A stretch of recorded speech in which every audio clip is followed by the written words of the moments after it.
खालि बावैसो मानाव गेदेर प्रमद बर' बिथांनि दैदेननायाव जोङो दुलाराय बर' फरायसा आफादनि आफादगिरि आरो जोङो सरकारनि साफ्रोमबो सोद्रोमा जायफोर थांदों साफ्रोमबो होनबा गोरोन्थि जागोन जाय जाय थांदों सोद्रोमा इनक्लुडिं आंबो दङ बावहाय जोङो सावरायहैदों हम डिपार्टमेन्टनि नेहाथारिजों बिथांजों जोङो स्पेसियेलि इमप्लिमेन्टेसन इस्युखौ लानानै सावरायनाय जादों आरो बे इमप्लिमेन्टेसन इस्युआ जोंनिया माखासेया खोब स्पिडआव जाखांलांबाय माखासेया टेकनिकेल प्रब्लेमनि थाखाय स्ल' जादों बेखौ बिथाङा फोरमायदों आरो जेनेरेलि थामथि बर' एकर्डआ एनडिपिफोरजोंनो सुक्ति मेइनलि जानाय हिसाबै एनडिपिफोरनि समस्याया दासिमबो समाधान जायाखै होननानै जों सावरायनाय जादों आरो बेवहाय जोङो केसखौ लानानै सावरायदों गासै जोंनाव केस दङ केस उइथड्र जानायनि थाखाय जोङो अलरेडि जमा होजोब्बाय आरो बेखौ नायबिजिरगासिनो दङ नायबिजिरनाया जोबोब्ला एसपि अफिससिम मोनसे अर्डार फैसिगोन एसपिफोरनो ओमफ्राय डिसिनि थ्रुयैदि माबोरै बे केसखौ उइथड्र खालामनांगौ बेखौ थांनाय 260निख्रुइबो बांसिन केसफोरखौ उइथड्र खालामनाय जाबाय बेफोरबायदिनो बेखौ नेक्स्ट स्टेपखौ खालामनाय जागोन होननानै बिथाङा फोरमायदों आरो लोगोसे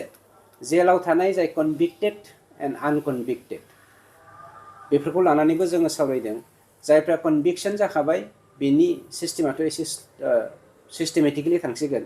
किन्तु जायफ्रा कनभिक्टेड जायाखै बा कनभिक्टेड जानायजोंबो लोगोसे बाखि जाखिजा जोंनि इमप्लिमेन्टेसन खालामनो गोनां बाथ्राफोर दङ एक्स ग्रेसिया होबावनांगौ दं जोंहा प्लास जोंनियाव मा होनो रिहेबिलिटेसन पेकेजआ दाबो जोबाखै बेफोरखौ फोजोबनो थाखाय फैगौ जानुवारि दाननि 9 तारिखआव मस्ट प्रबेबलि डेटआ फिक्स जायाखै इन बिटुइन 9 एन्ड 12नि गेजेराव जोंनाव मोनसे हम मिनिस्ट्रिजों मिटिं दंबावो बेवहायनो जोङो कमप्लिटलि सावरायनानै फोजोबनायनि मोनसे स्पिड मावनायनि हाबाफारिखौ जोङो लानो नागिरदों बेफोरखौ लानानै जों सावरायनाय जादोंमोन आरो नोंथांमोननि मिडियानि गेजेरजों फैगौ बरदिन एबा गेदेर सान जिसु ख्रिस्ट'नि जोनोम सानखौ लोब्बा लाखिनानै 2023 मायथाइनि गोदान बोसोरनि हामलायथिखौ साफ्रोमनोबो बावहरग्रोनाय थाबाय दिनै नोंथांमोननि बे मिडियानि गेजेरजों बा नोंथांमोनखौ जयै दिनैनि प्रेस मिटनि गेजेरजों मोननै गोनां बाथ्राखौ बुंथिना होनो थाखाय नोंथांमोनखौ खावलायनानै लिंहरनाय जादों आरो बे समाव नोंथांमोना जोंखौ हेफाजाब होनो फैनायनि थाखाय आं गोरबो इसिंनिफ्राय हामबाय होनदों सेथियाव जादों जोंनि बिटिआर सरकारा मिनिस्ट्रि अफ एग्रिकालचार भारत सरकारनिफ्राय गिबि खेबनि थाखाय जोंनि सरकार गायसनजेननायनि गिबि खेबनि थाखाय दिनै 2 बोसोर जाफैबाय दिनैनि सानसिमाव जोङो नेशनेल हानि किपिं एन्ड बी मिशन होननाय मोनसे प्रजेक्टखौ मोननो हादों आरो बे प्रजेक्टखौ जोङो गाबोन लन्च खालामनो नागिरदों कसुगावआवहाय आरो बेनि मिशननि मुङानो जागोन गोदै जांख्रिथाय एबा सुइट रिभलिउसन सुइट रिभलिउसन लाबोनायनि गुबै थांखियानो जादों जोंनियावहाय थामथि बर' एकर्डनि गेजेरजों जोंनि बिटिआर हालामाव गोबां जोहोलावजो लेखा गोरों लेखा रोङै बयबो माने बेकार जानानै दङ नंखायनो हाग्रानि बेरेखौ लाबोनानै न' सिङाव फिसिनानै बेनि गेजेरजों जोङो माबोरै रांखान्थि बिथिङाव जौगानो हागोन बे थांखिजों भारत सरकारनि मिनिस्ट्रि अफ एग्रिकालचारनिफ्राय जोंनो जा बे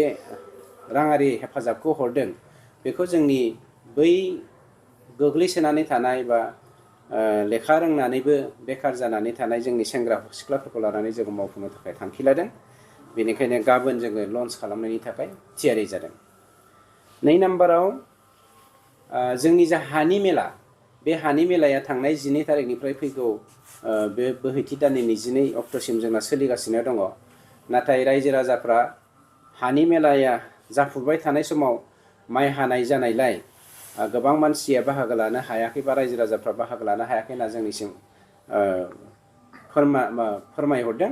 बेनिखायनो बिटिआर सरकारा दिनै मानव गेदेर प्रमद बर' बिथांनि बिथोन बायदियै लेन्ड मेलाखौ जानुवारि दाननि 3 जानुवारिनिफ्राय बा 3 अक्ट'निफ्राय 13 अक्ट'सिम 10 साननि थाखाय जोङो एक्सटेनसन खालामनाय जाबाय। बेखौ नोंथांमोननि मिडियानि गेजेरजों जोङो फोरमायथिनानै हरनाय जाबाय। Thank you.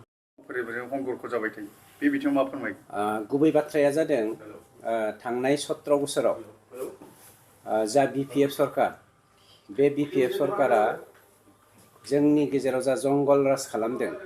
आं मोनसे बाथ्राखौ स्पष्ट होनो नागिरदों। हाग्रामानि दैदेननायाव दिनै जे देरहासार बिथांमोना हाग्रा दाननानै साहा बागान बानायदों। हाग्रामानि दैदेननायावनो आब' प्रमिलाया दिनै हाग्रा दाननानै साहा बागान बानायदों। हाग्रामानि दैदेननायावनो जोंना एक्स मिनिस्टार रिहन दैमारि बिथाङा साहा बागान बानायदों। अर्थात BPFनि दैदेननायाव 10,000 हेक्टर हाग्राखौ सिफायनानै जोंनियावहाय साहा बागान गायनायनि प्रमान दङ। थामहिनबा हाग्रायाव थानाय जिब जुनारा हाग्राखौ दाननायनि थाखाय आरो बै हाग्रायाव मानसिफोराव हाबनायनि थाखाय BPF सरकारा गावसोरनि पलिटिकेल स्वार्थनि थाखाय मानसिफोरखौ हाग्रा दाननानै जेरै थानो खाबु होदों, बेखौ होबथानो हायैयावनो बा हाग्रा बंग्राया जोबस्रांनायनि जाहोनावनो दिनै मेन इलेफेन्टनि कनफ्लिक्टआ बारा जानानै फैगासिनो दङ। अब्लाबो जोंनि सरकारा मानब गेदेर प्रमद बर' बिथांनि दैदेननायावहाय देग्लायनि दिनाव 121 किल'मिटार सलार फेन्सिं होनो थाखाय खामानि मावगासिनो दङ आरो बेखौ जोङो मोननै सेक्सनाव मावदों। अदालगुरि आरो चिराङाव दा मावगासिनो दङ। बाक्सायाव मोनसे ग्रुपनो हगारनानै होदों। बिथांमोना माबा मोनसे टेकनिकेल प्रब्लेमनि थाखाय लेट जादों नामा बेखौ आं बुंनो हाला। किन्तु 121 किल'मिटार जि जायगायावहाय भेरि इम्परटेन्ट इलेफेन्ट करिडर, बे इलेफेन्ट करिडराव थानाय न'खरफ्रा दिनै मैदेरजों गाग्लोब जागासिनो बेफोरबायदि डिस्ट्रिक्ट मोनसे एचिभमेन्ट बेयो BTR सरकारावहाय 17 बोसोर बिथांमोना हाग्रा दानदों, किन्तु मेन इलेफेन्ट कनफ्लिक्टखौ जानगार होनो थाखाय सुबुंनि जिउ आरो सम्पतिखौ बासायनो थाखाय BPF सरकारा किन्तु खामानि मावाखैमोन।